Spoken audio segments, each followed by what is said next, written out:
श्री स्वामी समर्थ. नमस्कार, मी मंगल तुम्हा सर्वांचं नवीन एका व्हिडिओमध्ये अगदी मनापासून खूप खूप स्वागत करते.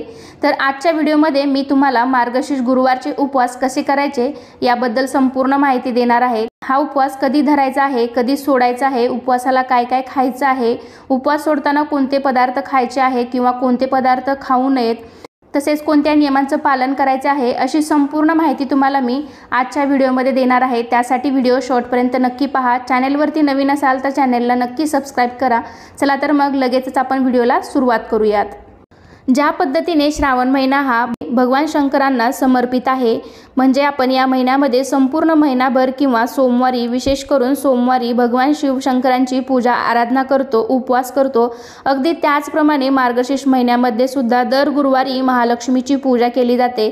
मार्गशीर्ष महिन्यातील महालक्ष्मीची गुरुवारची व्रतपूजा आपण सुख, समृद्धी, शांती, समाधान, ऐश्वर्य मिळावे व त्याचबरोबर श्री महालक्ष्मीची आपल्यावर सदैव कृपा राहावी म्हणून हे व्रत आपल्याकडे प्रत्येक घरातील सुवासिनी स्त्रिया हे गुरुवारचे व्रत करत असतात.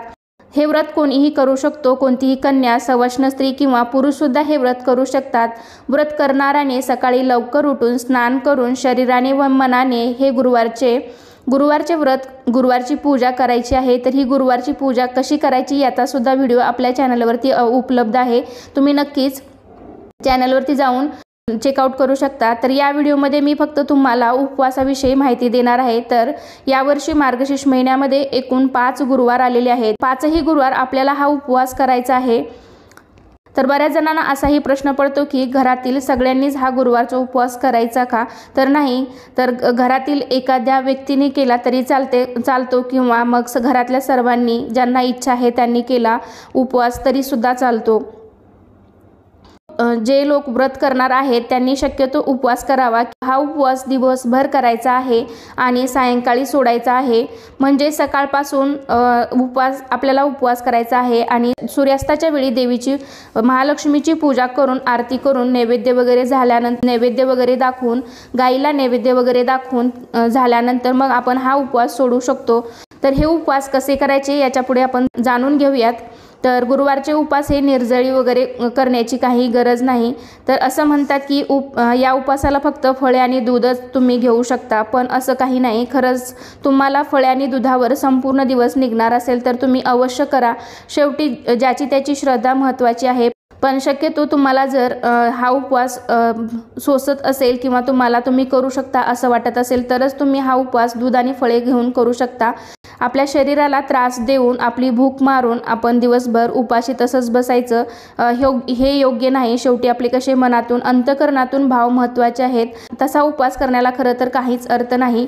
शेवटी भाव महत्त्वाचा आहे. आपण ही पूजा, हे व्रत किती मनापासून करतोय हे सगळ्यात जास्त महत्त्वाचं आहे. त्यातल्या त्यात या महिन्यामध्ये थंडीचे दिवस असतात, त्यामुळे आपल्याला हिवाळ्यात जास्त भूक लागते. तेव्हा आपण तसेच बसण्यापेक्षा फराळसुद्धा करू शकतो. म्हणजेच उपवासाच्या दिवशी तुम्ही सकाळी फळं, दूध घेऊ शकता आणि दुपारच्या वेळी तुम्ही साबुदाण्याची खिचडी वगैरे खाऊ शकता.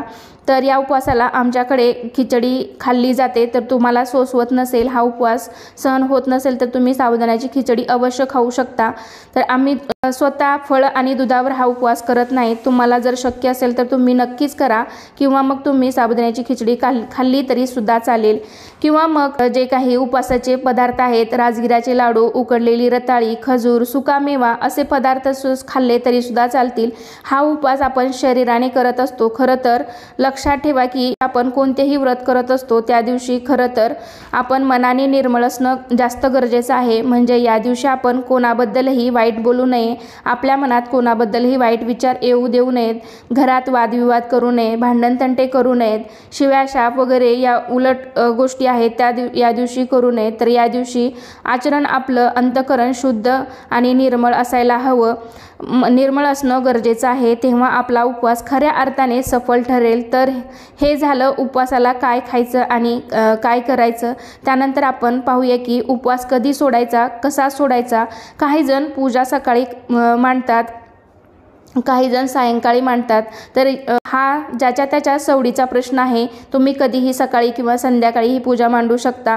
तर शक्य झालं तर तुम्ही सकाळीच ही पूजा मांडायची आहे.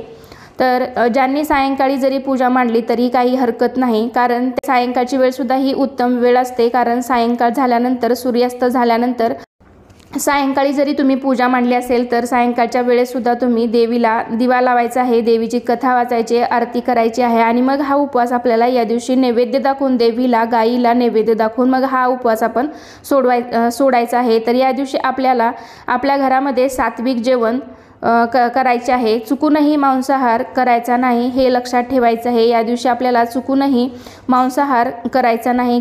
तर या संपूर्ण महिन्यामध्ये ज्यांना शक्य नसेल त्यांनी गुरुवार सोडून इतर दिवशी मांसाहार करू शकता. पण बुधवार संध्याकाळपासून ते शुक्रवार सूर्योदयापर्यंत या सर्वांचं सेवन करू नये. शुक्रवारी सूर्योदयापर्यंत म्हणजेच उत्तर पूजा करेपर्यंत तरी तुम्ही याचं सेवन करू नये. तसेच काही जणांना प्रश्न पडतो की कांदा लसूणसुद्धा खाऊ नये. तर शक्य झालं तर तुम्ही नक्कीच देवीला नैवेद्यामध्ये सुद्धा कांदा लसूण याचा वापर करू नये. सूर्यास्तानंतर देवीची पूजा आरती झाल्यानंतर आपल्याला नैवेद्य दाखवायचा आहे. शक्यतो या नैवेद्यामध्ये सात्विक जेवण असावं, म्हणजेच वरण भात, पोळी भाजी, तसेच एखादा गोडाचा पदार्थ हे आपण या उपवासामध्ये शक्यतो बनवायचा आहे. एखादा गोडाधोडाचा पदार्थ तुम्ही बनवू शकता. त्यामध्ये तुम्ही शक्य झालं तर खीर बनवू शकता. त्यामध्ये तांदळाची खीर, गव्हाची खीर किंवा मग तुम्ही शेवयाची खीर बनवली तरी सुद्धा चालेल. तर जशी तुम्हाला खीर आवडते त्याप्रमाणे तुम्ही या दिवशी नैवेद्यासाठी बनवू शकता. काही कारणास्तव तुम्हाला नाही जमलं तर तुम्ही दूध साखरेचा नैवेद्य ठेवला तरी सुद्धा चालेल. तर आपण हा नैवेद्य जो बनवलेला आहे, सात्विक जेवण बनवलेला आहे, देवीला तो नैवेद्य दाखवायचा आहे. नंतर तुम्ही गाईला सुद्धा हा नैवेद्य दाखवायचा आहे आणि मग आपण हा उपवास सोडायचा आहे. सात्विक आहार घेऊनच उपवास सोडला तर त्या व्रताचं आपल्याला संपूर्ण फळ मिळेल.